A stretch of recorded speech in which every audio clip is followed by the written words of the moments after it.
നമസ്കാരം. മലയാളി വാർത്ത ഇൻസൈഡിലേക്ക് സ്വാഗതം. ഭയാനകമായ ഒരു സാഹചര്യമാണ് കേരളത്തിൽ.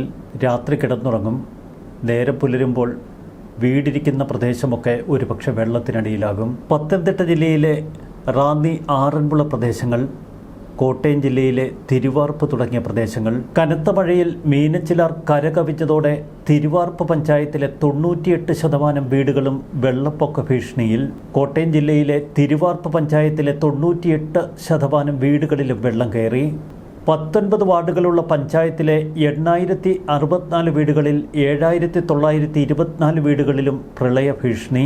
ഈ പഞ്ചായത്തിലെ ഉയർന്ന പ്രദേശങ്ങളായ ചെങ്ങളം, കിളിരൂർ മേഖലകളിലെ 140 വീടുകളിൽ മാത്രമാണ് വെള്ളം കയറാത്തത്. ഒരു പഞ്ചായത്തിലെ ഭൂരിപക്ഷം വീടുകളിലും വെള്ളം കയറുന്നത് കേരളത്തിൽ ഇതാദ്യം. ഇതൊരു ചെറിയ പ്രദേശമല്ല. 33.59 ചതുരശ്ര കിലോമീറ്റർ വിസ്തൃതിയുണ്ട് ഈ പഞ്ചായത്തിന്. പഞ്ചായത്തിൻ്റെ ഭൂരിഭാഗവും സമതല പ്രദേശങ്ങളും പാടശേഖരവും. നിരവധി പാടശേഖരങ്ങളിൽ കൃഷി നശിച്ചു. നിരവധി നെൽവയലുകൾ നികത്തി. ആകെ സ്ഥലത്തിൻ്റെ 21% ജില്ലയിലെ ഏറ്റവും വലിയ പാടശേഖരമായ ജെ ബ്ലോക്ക് 9000. 2018 പോലും ഇത്രയും വെള്ളം പ്രദേശത്ത് ഉയർന്നിട്ടില്ല എന്നാണ് പ്രദേശവാസികൾ പറയുന്നത്. അന്ന് പേരിന് മാത്രം വെള്ളം കയറിയ പഞ്ചായത്ത് ഓഫീസ് പോലും ഇപ്പോൾ പൂർണ്ണമായി വെള്ളത്തിൽ മുങ്ങി. 13 ക്യാമ്പുകളിലായി 260 പേരെ മാറ്റിപ്പാർപ്പിച്ചിരിക്കുന്നു. സംസ്ഥാനത്ത് വിവിധ ജില്ലകളിൽ ഇപ്പോഴും മഴ തുടരുകയാണ്. റാന്നി, ആറന്മുള പ്രദേശങ്ങളിലെ വെള്ളപ്പൊക്ക ഭീഷണി കുറഞ്ഞു. എങ്കിലും കനത്തൊരു മഴ പെയ്താൽ ഈ പ്രദേശങ്ങൾ വീണ്ടും വെള്ളത്തിനടിയിലാകും. MC റോഡിൻ്റെ പല ഭാഗങ്ങളിലും, പ്രത്യേകിച്ച് തിരുവല്ല ഭാഗങ്ങളിൽ അപകട ഭീഷണി തുടരുകയാണ്. വടക്കൻ കേരളത്തിലും മധ്യ കേരളത്തിലും ഇനിയും കനത്ത മഴയ്ക്ക് സാധ്യതയുണ്ട് എന്ന് കാലാവസ്ഥ നിരീക്ഷണ കേന്ദ്രം പറയുന്നു. ഇന്ന് 10 ജില്ലകളിലെ വിദ്യാഭ്യാസ സ്ഥാപനങ്ങൾക്ക് സമ്പൂർണ്ണ അവധി. 2 ജില്ലകളിൽ നിയന്ത്രിത അവധി. കണ്ണൂരിൽ പയ്യന്നൂർ, തളിപ്പറമ്പ്, ഇരിട്ടി താലൂക്കുകളിലാണ് വിദ്യാഭ്യാസ സ്ഥാപനങ്ങൾക്ക് അവധി നൽകിയിരിക്കുന്നത്. റാന്നി, ആറന്മുള, കുറ്റൂർ, തിരുവല്ല റോഡ് തുടങ്ങിയ പ്രദേശങ്ങളിലൊക്കെ കനത്ത വെള്ളപ്പൊക്ക ഭീഷണിയാണ് ജനങ്ങൾ നേരിട്ടത്. വരുന്ന 3 മണിക്കൂറുകളിൽ കൊല്ലം, പത്തനംതിട്ട, ആലപ്പുഴ, കോട്ടയം പ്രദേശങ്ങളിൽ അതിശക്ത മഴ ലഭിക്കുമെന്നാണ് കാലാവസ്ഥ മുന്നറിയിപ്പ്. പ്രധാന റോഡുകളിലൊക്കെ വെള്ളക്കെട്ടുകൾ ഇപ്പോഴും തുടരുകയാണ്. ഇത് വാഹനങ്ങളിൽ നിന്നുള്ള കാഴ്ച മങ്ങലുകൾക്ക് കാരണമാകും. താഴ്ന്ന പ്രദേശങ്ങളിലും നദീതീരങ്ങളിലുമൊക്കെ വെള്ളക്കെട്ട് ഇപ്പോഴും തുടരുന്നു. ഇനിയും ജലനിരപ്പ് ഉയർന്നാൽ പെട്ടെന്ന് വെള്ളപ്പൊക്ക സാധ്യത നിലനിൽക്കുന്നു. മലയോര പ്രദേശങ്ങളിൽ ഉരുൾപൊട്ടലിനും മണ്ണിടിച്ചിലിനുമുള്ള സാധ്യത. കേരളം ഏറെ അപകടകരമാണ് എന്ന് ഓർമ്മപ്പെടുത്തുന്ന ദൃശ്യങ്ങൾ നമുക്ക് മുന്നിൽ നിരവധി.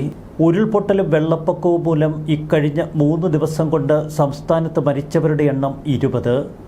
വെള്ളപ്പാച്ചിലിൽ കാണാതായ 7 പേർക്കായി തിരച്ചിൽ തുടരുന്നു. 17 പേർ മരിച്ചുവെന്നും 5 പേരെ കാണാതായി എന്നുമാണ് ഔദ്യോഗിക കണക്കുകൾ. കോട്ടയത്തും മലപ്പുറത്തുമാണ് മരണം കൂടുതൽ. തിരുവനന്തപുരത്ത് 2 പേരെ കാണാതായി. കൊല്ലത്ത് ഒരാളെയാണ് ഇനി കണ്ടെത്താനുള്ളത്. ഇടുക്കിയിൽ 2 പേർ മരിച്ചു.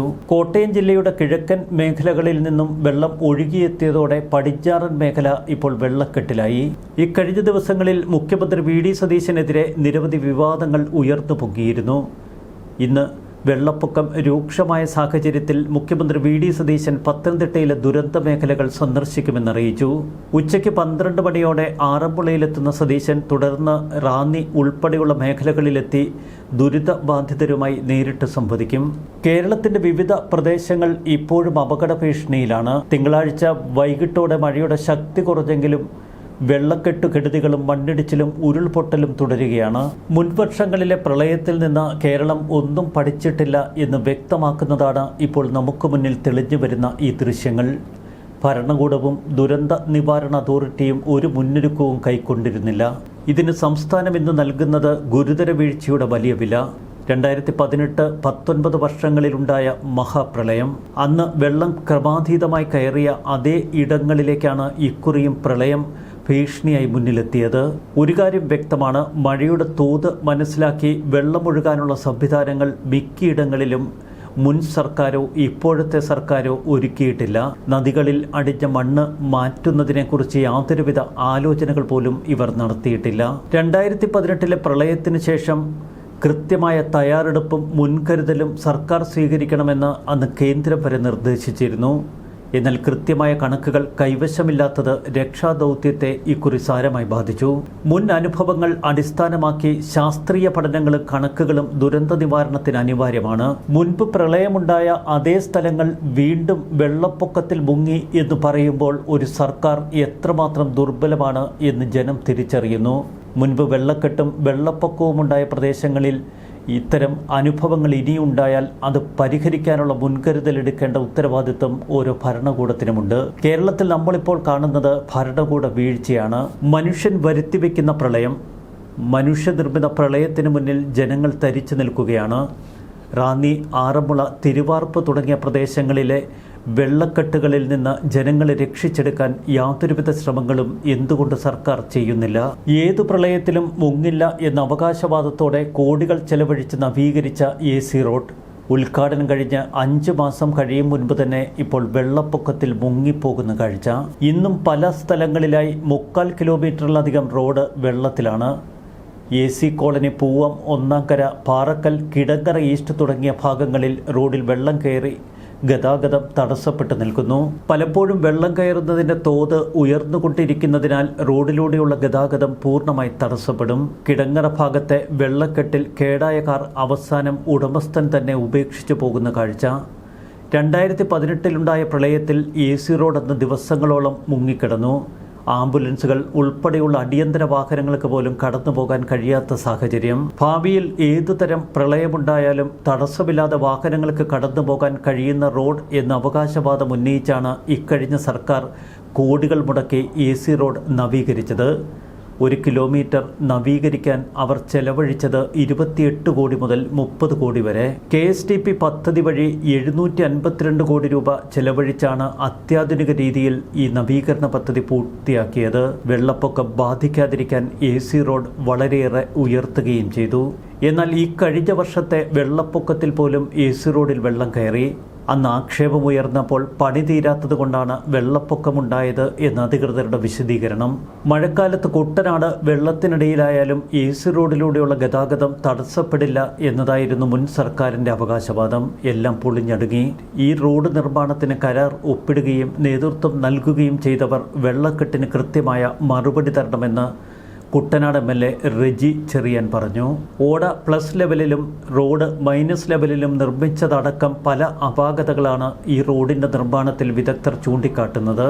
കേരളത്തിൻ്റെ പല മേഖലകളും ഒട്ടും സുരക്ഷിതമല്ല എന്നൊരിക്കൽ കൂടി നമ്മെ ഓർമ്മപ്പെടുത്തുന്ന കാഴ്ച. കേരളത്തിലെ ഡാമുകളിലേക്ക് കഴിഞ്ഞ 5 വർഷത്തിനിടയിൽ ഒറ്റ ദിവസത്തെ ഏറ്റവും ഉയർന്ന നീരൊഴുക്കാണ് ഈ കഴിഞ്ഞ ദിവസം രേഖപ്പെടുത്തിയത്. 147.59 ദശലക്ഷം യൂണിറ്റ് വൈദ്യുതി ഉൽപ്പാദിപ്പിക്കാനുള്ള വെള്ളമാണ് ഒരൊറ്റ ദിവസം മാത്രം കിട്ടിയത്.